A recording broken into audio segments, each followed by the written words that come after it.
बिस्मिल्लाहिर्रहमानिर्रहीम। अस्सलामुअलैकुम दोस्तों, उम्मीद आप सब खैरवाफियत से होंगे।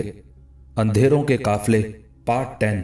आज रात भी हस्बे मामूल कृष्ण राव अपने खिदमतगार रामा के साथ मंदिर पहुंचा।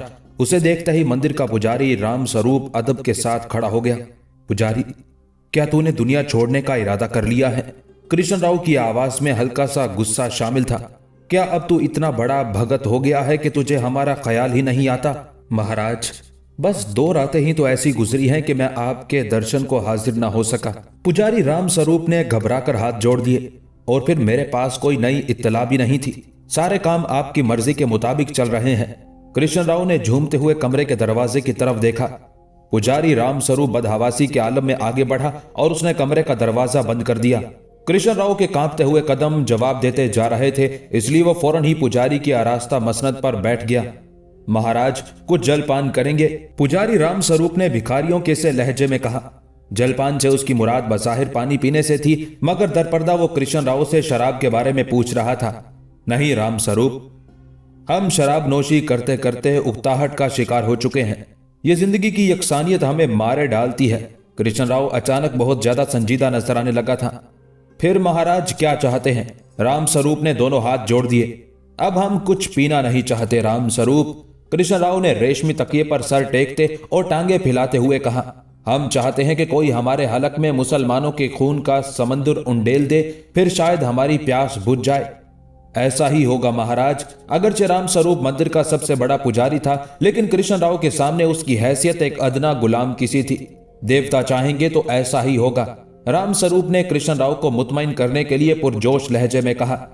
देवता तो चाहते ही रहेंगे, मगर तुम लोगों को क्या हो गया है? कृष्ण राव की आवाज से किसी कदर तल्खी झलक रही थी। पुजारी राम स्वरूप सर से पांव तक एक सवालिया निशान बनकर रह गया। हमारे आदमियों की कारगुजारी इत्मीनान बख्श नहीं है, कृष्ण राव ने बेजारी से कहा। नहीं अंदाता, किसी ने आपको गलत इत्तला पहुंचाई है। राम स्वरूप गिड़गिड़ाने लगा। आपके गुलामों ने नाकाबिले फरामोश कारनामे अंजाम दिए हैं और उन कारनामों का सिलसिला बराबर जारी है। अब मेवाती लुटेरों की तादाद लाखों तक पहुंच गई है। मैं जानता हूं राम स्वरूप, कृष्ण राव ने तेज लहजे में कहा। तादाद और भी बढ़ सकती है, मगर हमें कज़ाकों की इस भीड़ से कोई खास सियासी फायदा नहीं पहुंच रहा है। मैं महाराज का मतलब नहीं समझा। पुजारी राम स्वरूप ने हैरान होकर पूछा। वो अचानक बहुत ज्यादा परेशान नजर आने लगा था। मेवाती लुटेरे हिंदुस्तान की मकामी जनता पर हमलावर हो रहे हैं, कृष्ण राव ने वजाहत करते हुए कहा। हम चाहते हैं कि मुसलमान फौजी उनकी यलगार का निशाना बने, ताकि बाहर से आने वाले मलीचों की ताकत का शिराजा बिखर जाए। अंदाता का फरमाना बजा है, मगर सूरत हाल अभी तक हमारे काबू में नहीं है। पुजारी राम स्वरूप आहिस्ता बोल रहा था। दहली के मजाफात का जंगली इलाका मेवाती लुटेरों का मस्कन है। अगर घने और तारीख दरख्तों की ओट ना हो तो शाही फौजें एक दिन में तमाम कज़ाकों को नीस्तो नाबूद कर सकती हैं। भगवान की कृपा के हमें नासिरुद्दीन महमूद जैसा सीधा सादा हुक्मरान मुयस्सर आया। सुल्तान की नेकी और शराफत से उसके साथ ही अमीर व वजीर नाजायज फायदा उठा रहे हैं। उन्हें इस्लामी हुकूमत की बुनियादें मजबूत करने की बजाय अपना इक्तदार ज्यादा अजीज है। जरनिगार कुर्सियां उन्हें आपस में लड़ा रही हैं। उनकी उस बेखबरी और खुद गरजी ने मेवातियों को कुछ और भी दलेर बना दिया है। बेशक वो अछूत और नीच जात के हिंदुओं पर जुल्म ढा रहे हैं, मगर इस तरह इस्लामी हुकूमत की जड़ें कमजोर हो रही हैं। वो कैसे? कृष्ण राव यकायक उठकर बैठ गया। मकामी आबादी के गैर महफूज रहने का एक ही मतलब है कि मौजूदा हुकूमत अपनी रियाया के जानो माल से लाताल्लुक हो गई है और उन्हें दरिंदों के हवाले कर दिया है। पुजारी राम स्वरूप ने अपनी मंतक पेश करते हुए कहा। अगर कुछ दिन और मेवाती लुटेरों का तशद्दुद जारी रहा तो सारे अछूत इस्लामी इक़्तिदार से मायूस हो जाएंगे। आज वो समझते हैं कि इस्लाम उन्हें ब्राह्मणों के सदियों पुराने जबर व तशद्दुद से निजात दे देगा, लेकिन जब वो खुले आसमान के नीचे बेअमान खड़े रहेंगे तो मौसम की सख्तियां उन्हें खा लेंगी और फिर मजबूर होकर वो मुसलमानों की तरफ देखना बंद कर देंगे। ये हमारी बड़ी फतह होगी और इस तरह हिंदू धर्म से अछूतों का इखराज रुक जाएगा। राम स्वरूप, तू कभी कभी बड़े पत्ते की बात कहता है। कृष्ण राव मुस्कुराने लगा। अंदाता, मैं इस लायक तो नहीं कि राय दे सकूं, मगर इतनी दरख्वास्त जरूर करूंगा कि मेवातियों को अभी जंगलों के अंधेरों में गुम रहने दें कि तारीखियां ही उनकी सबसे बड़ी पनाहगाह है। अगर वो रोशनी का पीछा करते हुए शहरों की तरफ आए तो हलाक कर दिए जाएंगे। ये सच कितना ही कड़वा हो मगर सच है कि खुले मैदानों में लाखों कज़ाकों के गोल भी मुसलमानों का मुकाबला नहीं कर सकते। वो मलीच बहुत सख्त जान और जंगजू हैं। ये कहकर पुजारी राम स्वरूप ने सर झुका लिया। तू ठीक कहता है ब्राह्मण, कृष्ण राव ने हल्का सा कहकहा लगाया। हम तेरी जहानत के कायल हैं, लेकिन मेवातियों की तरफ से हमारे नजरानों में बहुत कमी वाक़ हो गई है। खजाने खाली नजर आते हैं। कृष्ण राव ने तनबीह के लहजे में कहा। मैंने मेवाती लुटेरों के सरदार नरसिंगा से बात की थी। वो अपनी उस कोताही पर बहुत शर्मिंदा नजर आता है। पुजारी राम स्वरूप ने तावील पेश करते हुए कहा। नरसिंगा का कहना है कि मजाफाती बस्तियों में रहने वाले तमाम बाशिंदों का माल लूटा जा चुका। अब उनके पास तन के कपड़ों के सिवा कुछ भी नहीं है, इसलिए महाराज के पास भेजे जाने वाले नजरानों में कमी आ गई है। आखिर इसका कोई तोड़ भी है? कृष्ण राव ने झुंझलाकर पूछा। नरसिंगा ने वादा किया है कि बहुत जल्द इस कमी को पूरा कर देगा, पुजारी राम स्वरूप ने कहा।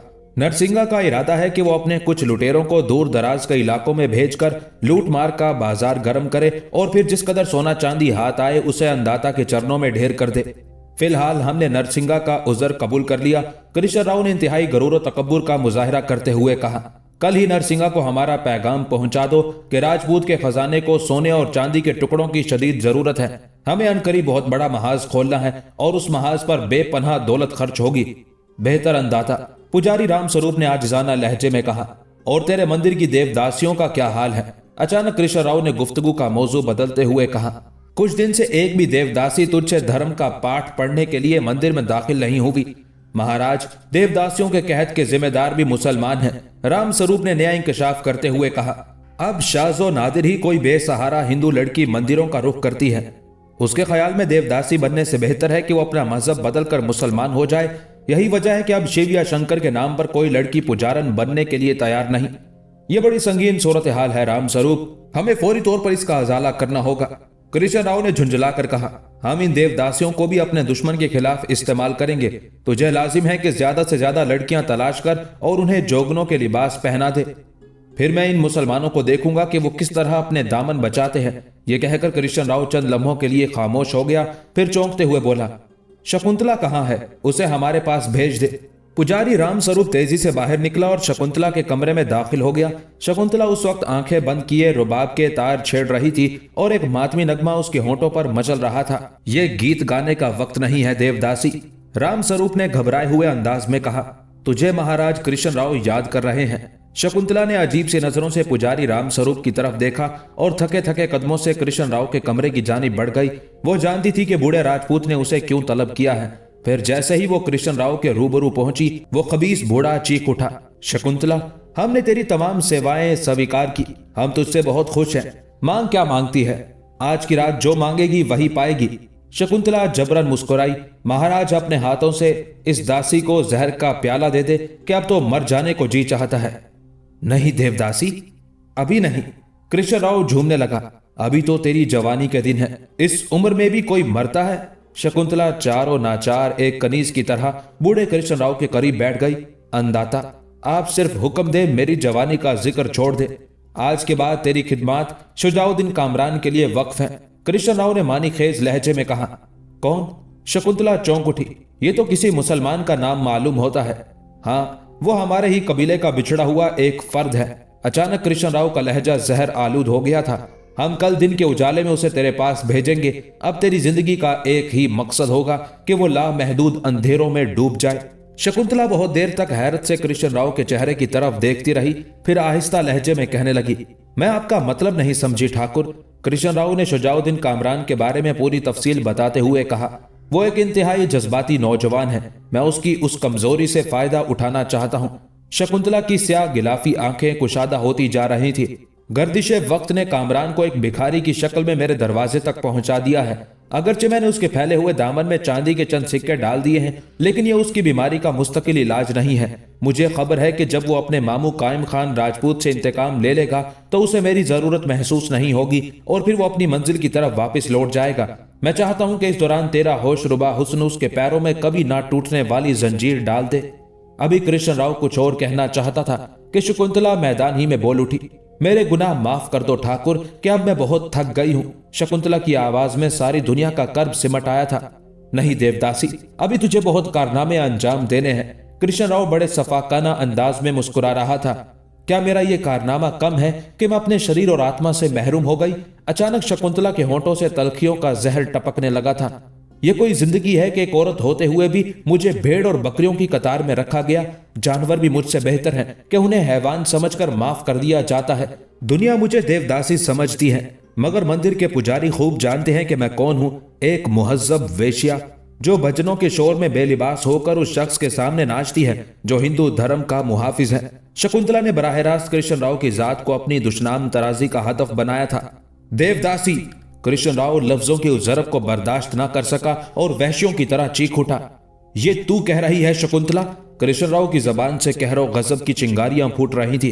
क्या इसी दिन के लिए मैंने तुझ पर रहम खाया था? अगर मैं चाहता तो मंदिर में झाड़ू देने वाले अदना तरीन खादिम तुझे अपनी खुराक बना लेते, मगर ये मेरा एहसान अजीम है कि मैंने बड़े पुजारी को भी तेरी तरफ आंख उठाकर देखने की इजाजत नहीं दी।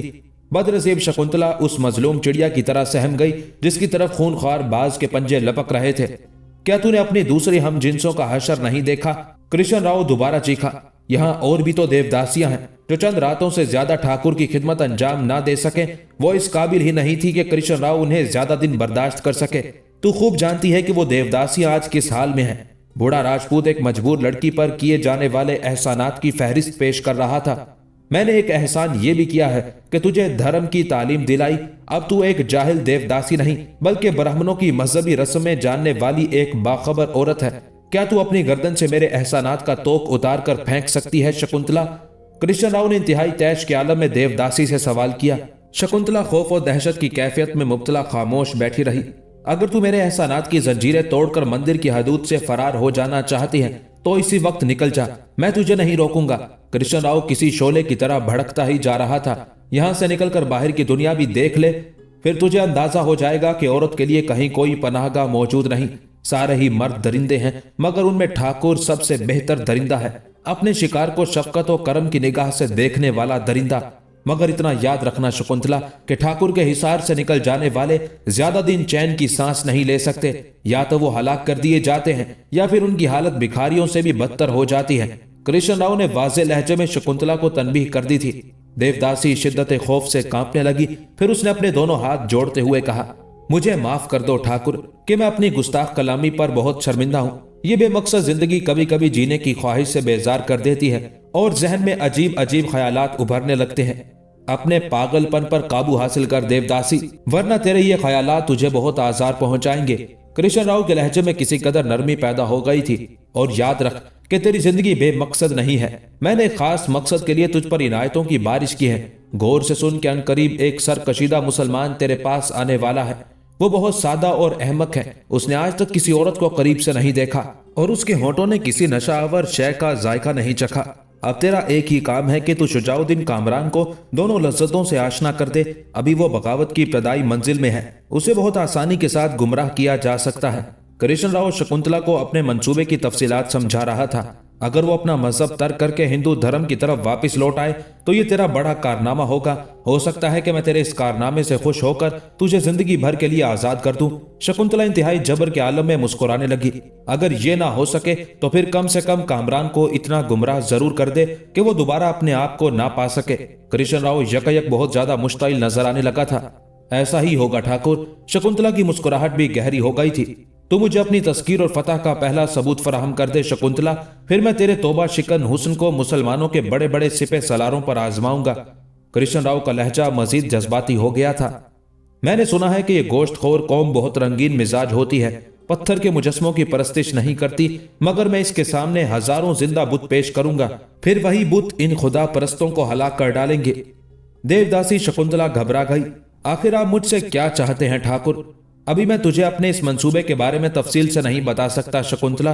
कृष्ण राव ने कुछ सोचते हुए कहा, अभी मेरे जहन में कुछ धुंधली सी लकीरें उभर रही हैं। अभी उन लकीरों में रंग नहीं भरा है और वो जोड़ी भी नहीं गई है। हर लकीर अलग अलग है। जब मैं उन लकीरों को मिलाकर तस्वीर मुकम्मल कर लूंगा तो फिर तुझे सब कुछ बता दूंगा। फिलहाल शुजाउद्दीन कामरान मेरे मंसूबे का पहला शिकार है।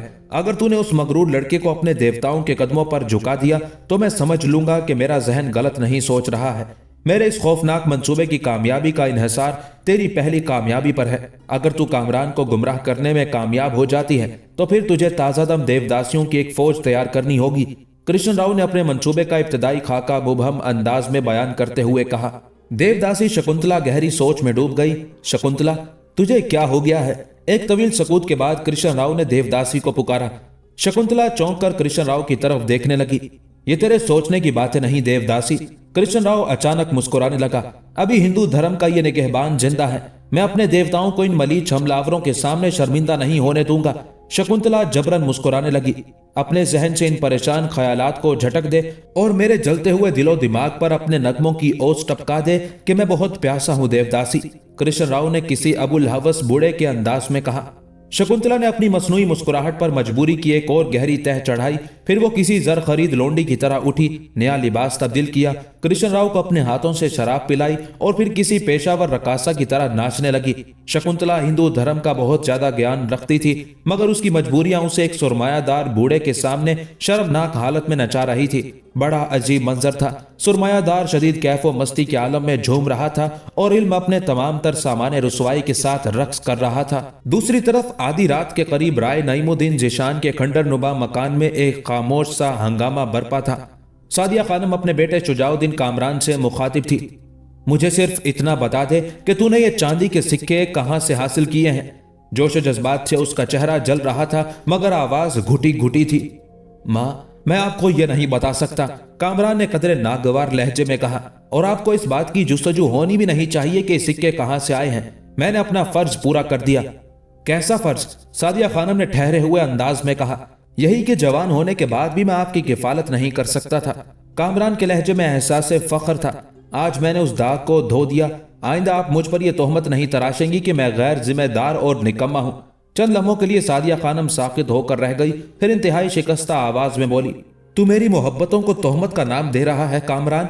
میری زبان سے ادا ہونے والے الفاظ تیرے نزدیک ایک داغ کی حیثیت رکھتے ہیں۔ میں نے تیری پرورش کو ایک بوجھ سمجھا ہے، اور کیا میں تجھ سے اپنی ممتا کا حساب طلب کر رہی ہوں؟ مجھے آپ سے محبت بھی ہے ماں، اور میں آپ کی عزت بھی کرتا ہوں۔ شجاع الدین کامران کے لہجے میں کوئی فرق نہیں آیا تھا، مگر یہ بھی حقیقت ہے کہ آپ نے برسوں تک مجھے نااہل سمجھ کر تانا زنی کی ہے۔ آج میں اپنے اسی گناہ کا کفارہ ادا کر رہا ہوں۔ بے شک بے روزگاری ایک جرم ہے اور مفلسی ایک گناہ۔ میں اپنے سابقہ گناہوں سے تائب ہوتا ہوں اور یقین دلاتا ہوں کہ آئندہ مجھ سے اس قسم کا کوئی گناہ سرزد نہیں ہوگا۔ کامران کے لہجے میں کوئی طنز نہیں تھا، مگر لفظوں میں تلخیوں کا زہر بھرا ہوا تھا۔ مجھ پر آپ کا جتنا قرض ہے میں اسے بہت جلد اتار دوں گا۔ تو میرا قرض ان سکوں سے اتار دے گا جن کے بارے میں بتاتے ہوئے مجھے خود بھی شرم محسوس ہوتی ہے۔ اچانک سعدیہ خانم کی آواز بلند ہو گئی تھی۔ کامران، میں محلے والوں کو اپنے گھر کا تماشا دکھانا نہیں چاہتی۔ خدا کے لیے مجھے بتا دے کہ یہ سب کچھ کیا ہے۔ میں تیرے اس جرم کو فراموش کر دوں گی کہ تو نے میری محبت کو دولت کے ترازو میں تول کر ہمیشہ کے لیے بے وقت کر دیا۔ میں نے آپ کی محبت کا سودا نہیں کیا ماں، مگر یہ اس دنیا کی سب سے بڑی سچائی ہے کہ کوئی ماں بھی ایک ناکارہ اولاد کو برداشت نہیں کرتی۔ یہ بات آپ پر واضح ہو جانی چاہیے کہ مجھے ان سکوں کے حصول میں کوئی شرم محسوس نہیں ہوئی۔ یہ میری محنت کا نتیجہ ہے، ایسی محنت کہ جس کا اندازہ آپ بھی نہیں کر سکتی۔ شجاع الدین کامران کے لہجے میں ماں کا احترام بھی تھا، مگر معاشرے کی رسموں سے بغاوت بھی۔ میں یہی تو جاننا چاہتی ہوں کامران، آخر وہ کون سی محنت ہے کہ جس نے تجھے ایک ہی رات میں اتنا آسودہ حال کر دیا کہ تو پہچاننے میں بھی نہیں آ رہا؟ سعدیہ خانم شدید جھنجھلاہٹ کا شکار نظر آ رہی تھی۔ میں اپنی اس محنت کے بارے میں کسی قسم کی وضاحت ضروری نہیں سمجھتا۔ کامران کی بے پرواہی کے انداز میں کوئی تبدیلی نہیں آئی تھی۔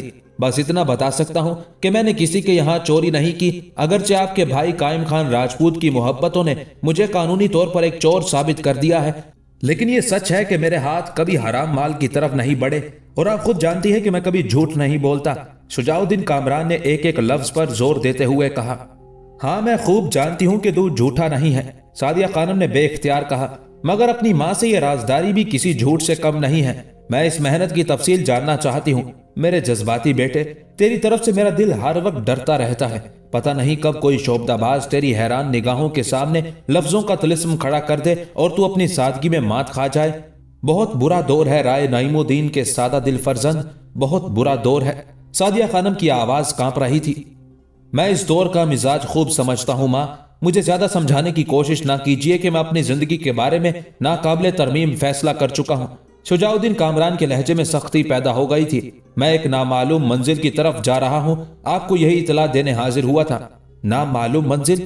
سعدیہ خانم لرز اٹھی۔ تو نے اپنی ماں کی مرضی کے بغیر اتنا بڑا فیصلہ کر لیا؟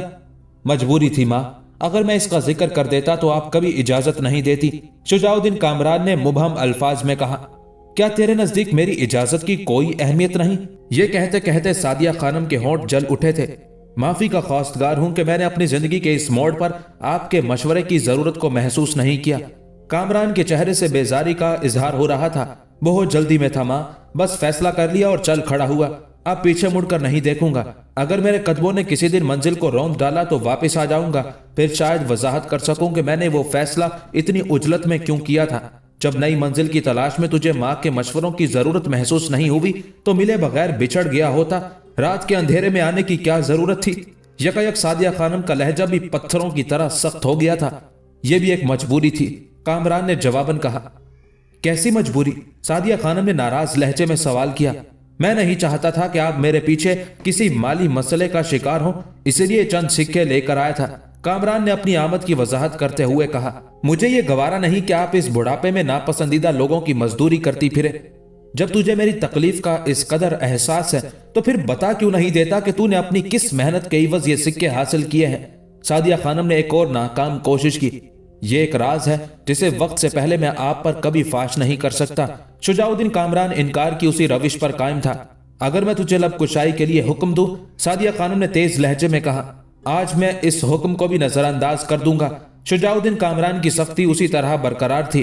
ہاں، آپ یہ حکم دے سکتی ہیں کہ میں اپنے ہاتھ سے اپنی گردن کاٹ دوں۔ آج مجھے نافرمان ہو جانے دیجیے کہ اسی میں میرا سکون مضمر ہے۔ آپ تو انتہائی شفیق و مہربان ہیں، پھر میرے سکون کے لیے اپنے سوالات کا سلسلہ ختم کیوں نہیں کر دیتی؟ یہ سوالات کا سلسلہ اس وقت تک جاری رہے گا جب تک تو چاندی کے ان سکوں کا راز ظاہر نہیں کر دے گا۔ سعدیہ خانم برہم نظر آنے لگی تھی۔ تجھے ماں کے سکون کا خیال نہیں کامران؟ ماں، میں آپ کو کیا بتاؤں کہ میرے ذہن میں اس وقت کسی دوسرے خیال کا گزر نہیں۔ شجاع الدین کامران اس جذباتی حربے کو بھی برداشت کر گیا تھا۔ تو پھر اچھی طرح سمجھ لے کہ تیری ماں یا تو بھوکھی مر جائے گی یا پھر وہ مزدوری کے لیے نکل کھڑی ہوگی۔ سعدیہ خانم نے بھی اپنا آخری فیصلہ سنا دیا تھا۔ اس حرام مال کی گٹھڑی کو باہر اٹھا کر پھینک دے بیٹے کہ تیری ماں ایک لمحے کے لیے بھی اس کی موجودگی برداشت نہیں کر سکتی۔ اگر ہمیں سیم و زر کا یہ ڈھیر اتنا ہی عزیز ہوتا تو تیرا باپ کبھی اپنے خون سے غسل نہ کرتا۔ قتل ہونے سے پہلے دہلی کے عمرا نے اسے بہت سمجھایا تھا کہ وہ سلطان کے احترام میں اپنی گردن کو خم کر دے، پھر اس پر دنیا کی تمام نعمتوں اور آسائشوں کے دروازے کھل جائیں گے۔ مگر وہ بڑا غیرت مند تھا۔ جب اسے موت آئی تو دیکھنے والوں نے دیکھا کہ اس کی گردن میں وہی تناؤ تھا جس سے شجاعت و مردانگی کی تاریخ رقم ہوتی ہے۔ میں اسی مرد غیور کی بیوہ ہوں کامران۔ شدت جذبات سے سعدیہ خانم کی آواز لرز رہی تھی۔ اور تو بھی تو اسی کا بیٹا ہے، پھر تیرے خون کا رنگ بدل کیوں گیا؟ میرے بچے، ایک بار کہہ دے کہ تیرے خون کا رنگ نہیں بدلا ہے، بلکہ میری بینائی کمزور ہو گئی ہے۔ یہ اسی خون کا تو اثر ہے کہ میں منزل فنا کی طرف جا رہا ہوں۔ شجاع الدین کامران بھی پرجوش ہو گیا تھا۔ اگر میری رگوں میں رائے نعیم الدین ذیشان کا لہو شرر فشاں نہ ہوتا تو میں بھی ذلت آمیز زندگی سے کوئی معاہدہ کر لیتا۔ تو پھر ان سکوں کو واپس کر دے بیٹے اور اپنی ماں کی آغوش میں سما جا۔ تو بیمار ہو گیا ہے، میں تیری مسیحائی کروں گی، میرے سوا تیرا کوئی غم گسار نہیں۔ میں تجھے کیسے بتاؤں کہ دنیا والے تجھے مار ڈالیں گے؟ سعدیہ خانم بہت زیادہ جذباتی ہو گئی تھی۔ اگر کوئی دوسرا موقع ہوتا تو شاید کامران بھی اس صورتحال کی سنگینی سے متاثر ہو کر رونے لگتا، لیکن اس وقت سعدیہ خانم کا فریادی لہجہ بھی اسے متاثر نہ کر سکا۔ میں اپنی زندگی رہن رکھ چکا ماں، اب اس سودے کی شرائط میں کوئی تبدیلی نہیں ہو سکتی، کامران نے بھرپور استقامت کا مظاہرہ کرتے ہوئے کہا۔ جب آپ حوالے کے لیے رائے نعیم الدین کا نام پیش کرتی ہیں تو پھر اس حقیقت کو کیوں بھول جاتی ہیں کہ آخر میں بھی انہی کا بیٹا ہوں۔ شوہر کے فیصلے پر آپ فخر کر سکتی ہیں، مگر بیٹے کے ارادوں کو زنجیر پہنانے کے لیے آپ خون اور نسل کے واسطے دینے لگتی ہیں۔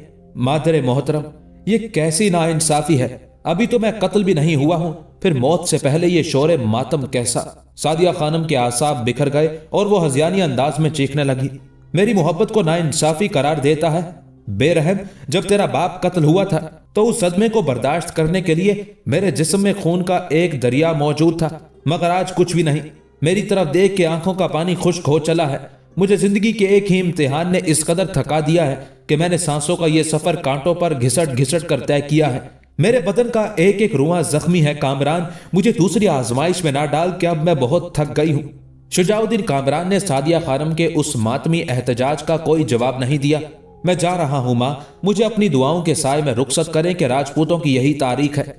اب تو راجپوت نہیں کامران، ایک مسلمان ہے، سعدیہ خانم نے کرب آمیز لہجے میں کہا۔ تو مجھے چھوڑ کر جا رہا ہے اس حالت میں کہ میرا کوئی سہارا نہیں؟ میں کچھ دن کے لیے جا رہا ہوں، زندگی نے وفا کی تو بہت جلد لوٹ آؤں گا۔ شجاع الدین کامران جانے کے لیے مڑا۔ تو سمجھتا ہے کہ میں مجبور ہوں؟ اچانک سعدیہ خانم کے اندر وہ عورت بیدار ہو گئی تھی جس نے آفات و مصائب کے وقت ساری دنیا کو ٹھوکر پر مار دیا تھا۔ میری ممتا سے ناجائز فائدہ اٹھانا چاہتا ہے؟ تجھے تیری نافرمانیاں مبارک ہوں اور مجھے میری زندگی کی یہ ویرانیاں۔ کچھ دیر کے لیے سعدیہ خانم کی کمر میں نمایاں ہونے والا ہلکا سا غم دور ہو گیا تھا اور وہ ایک ایسی عورت نظر آنے لگی تھی جو بیٹے کے آگے دامن پھیلانے کی بجائے کسی محاذ جنگ کی طرف جا رہی ہو۔ شجاع الدین کامران باہر جانے کے لیے دروازے میں داخل ہو چکا تھا۔ سعدیہ خانم بہت تیزی سے جھکی اور اس نے چاندی کے سکوں کی تھیلی اٹھا کر کامران کی طرف پھینک دی۔ اپنے ساتھ پاپ کی اس گٹھڑی کو بھی لیتا جا کہ تیری ماں اتنی مجبور نہیں ہے۔ شجاع الدین کامران نے پلٹ کر چند لمحوں کے لیے ماں کی طرف دیکھا اور پھر تھیلی کو اٹھا کر باہر نکل گیا۔ سعدیہ خانم ایک بار لرز کر رہ گئی، اس کے قدم غیر متوازن ہو گئے تھے، قریب تھا کہ وہ لہرا کر زمین پر گر جاتی، مگر اس نے شکستہ چارپائی کا سہارا لیا اور وہ بمشکل تمام اپنے آپ کو بچا سکی۔ وہ آدھی رات کا وقت تھا، چاند کی آخری تاریخیں تھی اور ہر سمت گہری تاریکی چھائی ہوئی تھی۔ کامران لاکھ نافرما بردار سہی، مگر آج تک وہ اتنی رات گئے کبھی مکان سے باہر نہیں گیا تھا۔ سعدیہ خانم گھبرا کر اٹھ بیٹھی اور تیزی سے دروازے کی طرف بڑھی۔ اس نے چاہا کہ وہ باہر نکل کر کامران کو روک لے، مگر اچانک کسی احساس کی شدت نے اس کے قدموں میں زنجیریں ڈال دی۔ وہ خاموشی کے ساتھ دروازے میں کھڑی شجاع الدین کامران کے ہیولے کو دیکھتی رہی جو آہستہ آہستہ مکان سے دور ہوتا جا رہا تھا۔ پھر جب سرکش بیٹے کا سایہ بھی اس کی نظروں سے اوجھل ہو گیا تو سعدیہ خانم خود کلامی کے انداز میں کہنے لگی، وہ بھی چلا گیا۔ اے میرے نادان اور فریب خوردہ دل، تیرا دعویٰ تھا کہ خون خون سے جدا نہیں ہوتا اور جسم سے اس کے اعضاء الگ نہیں ہوتے، مگر آج تو یہ انہونی بھی دیکھ لے کہ سب کچھ الٹ گیا۔ میں نے ہمیشہ تیرا کہا مانا اور تیرے اشاروں کو معتبر سمجھا، حالانکہ میرا تجربہ مجھے کچھ اور ہی سکھاتا رہا۔ جب ماں باپ نے نگاہیں پھیر لی تھی اس وقت بھی خونی رشتوں کا سوال تھا۔ میں نے تیرے مشورے پر اس حقیقت کو جھٹلا دیا تھا کہ بیٹا آخر بیٹا ہوتا ہے، وہ مجھے چھوڑ کر نہیں جائے گا، مگر اس منظر کو غور سے دیکھ لے کہ بیٹا بھی چلا گیا۔ پھر وہ اپنے آپ کو مخاطب کر کے کہنے لگی، سعدیہ خانم، اسی کو گردش وقت کہتے ہیں اور تقدیر اسی کا نام ہے۔ اندھیرے میں اپنا سایہ بھی جدا ہو جاتا ہے۔ سب روشنی کے پرستار ہیں، کوئی اپنی انا کا غلام ہے اور کوئی اپنی غرض کا، یہ سب غلامی کی زنجیروں میں جکڑے ہوئے ہیں۔ اس کے بعد کچھ دیر کے لیے سناٹا چھا گیا۔ سعدیہ خانم خاموش ہو گئی تھی، یکایک اس کے ہونٹ کانپنے لگے۔ اے خدا، کامران کو معاف کر دے اور اس کی حفاظت فرما، وہ بہت نادان ہے، میری نافرمانی کے جرم میں اس کی گرفت نہ کرنا کہ اس طرح وہ ہلاک ہو جائے گا، اس کے گناہوں کو بخش دے میرے معبود کے ہم ٹھکرائے ہوئے لوگوں کے لیے تیری رحمت کے سوا کوئی سائبان نہیں۔ گہری تاریکیوں میں گھر سے نکل کر شجاع الدین کامران ایک ویرانے راستے پر جا رہا تھا، پھر اس کے بڑھتے ہوئے قدم اسے شہر خاموشہ کی طرف لے گئے۔ یہ مسلمانوں کا قبرستان تھا اور اسی گورستان میں شجاع الدین کامران کے باپ رائے نعیم الدین کی قبر تھی۔ اندھیرا ہونے کے سبب کامران بہت دیر تک ٹھوکریں کھاتا رہا، لیکن بالآخر وہ اپنے باپ کی قبر ڈھونڈنے میں کامیاب ہو گیا۔ کچھ لمحے حیرت و سکوت میں گزر گئے، پھر کامران بے قرار ہو کر باپ کی قبر سے لپٹ گیا اور گریا وزاری کرنے لگا، بابا، کاش میں آپ کا بیٹا نہ کہلاتا اور میری رگوں میں ایک اچھوت کا خون ہوتا کہ اس طرح میری زندگی سر جھکا کر گزر جاتی۔ ماں مجھے نافرمان اور باغی سمجھتی ہیں، مگر میں انہیں اپنی مجبوریاں کس طرح سمجھاؤں؟ آپ نے بھی تو لوگوں کے غلط مطالبات تسلیم نہیں کیے تھے اور آپ کو یہ دن دیکھنا پڑے۔ پھر ماں مجھے بزدلی اور نامردی کا سبق کیوں دیتی ہیں بابا؟ آج کل آپ مجھے بہت یاد آتے ہیں، اگر آپ موجود ہوتے تو میرے جذبوں کی سچائی پر گواہی دیتے۔ میں اس شخص کو کیسے معاف کر دوں جس نے مجھے ہمیشہ کے لیے داغدار بنا دیا؟ میں ایک سر بلند باپ کا بیٹا تھا، مگر آج کچھ بھی نہیں۔ میں سر اٹھا کے چلوں کیا کہ میرا سر ہی نہیں، یہ سر میرے کاندھوں پر ایک بارے گرا ہے۔ آج میں اسی بوجھ کو اتارنے کے لیے کرشن راؤ کے دروازے پر جا رہا ہوں۔ کرشن راؤ نے میری ماں کو بہت آزار پہنچائے ہیں، لوگ یہی سمجھیں گے کہ میں نے بےغیرتی کا لبادہ اوڑھ لیا ہے، مگر میں کسی سے اپنے دل کی بات نہیں کہہ سکتا۔ میرے سینے میں ایک حشر برپا ہے، اس حشر کے بارے میں خدا کے سوا کوئی نہیں جانتا۔ बाबा खुदा से दुआ करें कि मैं भी जल्द अज जल्द आप तक पहुंच जाऊं, मगर इस तरह के मुझ पर दुनिया का कोई कर्ज बाकी ना रहे। शुजाउद्दीन कामरान बाप की कब्र पर बहुत देर तक रोता रहा और उसके आंसू खा के परेशान में जज्ब होते रहे। फिर वो उठा और उसने कब्र की मिट्टी लेकर अपने चेहरे पर मल ली। इस मिट्टी की कसम, मैं उसे नहीं छोड़ूंगा। कामरान का लहजा बहुत तेज था। कब्रिस्तान की खामोश फिजा और रात के सन्नाटे में उसकी आवाज दूर तक गूंजती चली गई। फिर जैसे ही वो वापस जाने के लिए पलटा, उसे एक और आवाज सुनाई दी। वो बड़ी पुरहैबत आवाज थी। अगर कोई कमजोर आसाब का इंसान होता तो शायद आवाज की दहशत से उसकी हरकतें कल्ब बंद हो जाती, मगर कामरान के आसाब फौलाद से भी ज्यादा सख्त थे। वो एक लम्हे के लिए घबराया, मगर फौरन ही पुरसकून होकर उस तरफ देखने लगा जिधर से वो आवाज उभरी थी। कहने वाला कह रहा था, जमाने की कसम, इंसान बड़े खसारे में है। आसमानों पर जो कुछ लिखा जा चुका उसे कोई नहीं मिटा सकता। हक, हक। वो आवाज जिसने सन्नाटे और वैरानी के सीने में गहरा शिगाफ डाल दिया था। कामरान उस आवाज को सुनता रहा। बस चंद कलमात थे जो फिजा में इर्तियाश पैदा करके मादूम हो गए थे। कामरान ने उस तरफ देखने की कोशिश की जिधर से वो आवाज उभरी थी, मगर वहां अंधेरे के सिवा कुछ नजर नहीं आया। अगर कामरान कुछ दूर चलकर कब्रिस्तान के गोशे में पहुंच जाता तो शायद उसकी मुलाकात एक ऐसे दरवेश से हो जाती जो दुनिया के हंगामों से दूर मुर्दों की बस्ती में बहुत दिनों से चिल्ला कश था।